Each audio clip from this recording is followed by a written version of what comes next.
Welcome everybody, Forrest Nace here with American Steam Railroad bringing to you our December 2024 update.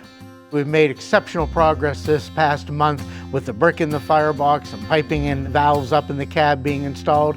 But I'm here at the front of the locomotive at the moment because, as you can see, the scaffolding has all been taken down as we get the front end buttoned up to get ready for that upcoming steam test.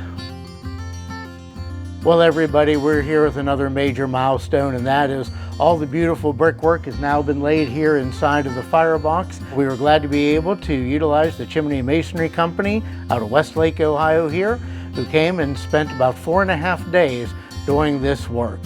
1,584 bricks for a total of 7,843 pounds of weight, held together by 1,650 pounds of refractory cement. Now up towards the front, you'll see two little triangle areas and a rectangle area. Those will be filled in by another wall of firebrick once the burner is mounted. But until the burner is mounted, that last row of brick cannot be laid, but that will be done here very soon, and then that final row of brick will be installed.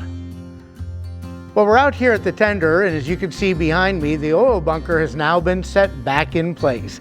The oil bunker holds 5,000 gallons of recycled oil, and we'll need about 2,000 gallons for all the test firings we will be doing here as soon as possible in the winter and then throughout the spring.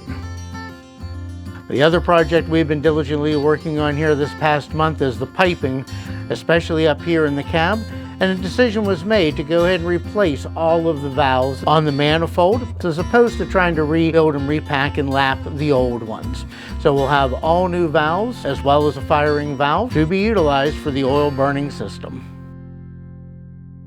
Well everybody, as we prepare for the first test firing here of the 2100, there are still some things we do need to complete before we are ready to do that. Starting with, there were some studs that had deteriorated that held up the power reverse and also one of the air tanks. So we have removed those and we'll be replacing those with new studs. We also have piping to install to the injector. We need to make a new gasket for the feed water heater lid and then have that installed back atop the boiler. We then also need to install the new steam dome copper gasket and install the steam dome lid. We will then remove the gantry afterwards. We are having a new firebox door and mounting bracket fabricated, so those will then be installed. The remaining gauges that we need to put in the cab will all need to be calibrated. The remaining turret valves will need to be lapped and repacked. We also then need to inspect and mount the 3 safety pop-off valves. The water sight glasses in the cab will need to be inspected and then fully flushed and cleaned. In the tender cistern, we will go ahead and pressure wash out the remaining remnants that are loose of the old coating and then do a fill and flush.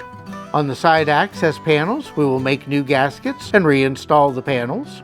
The screen filter material will be renewed. An oil bunker shutoff valve will be installed. And then we'll also mount the whistle.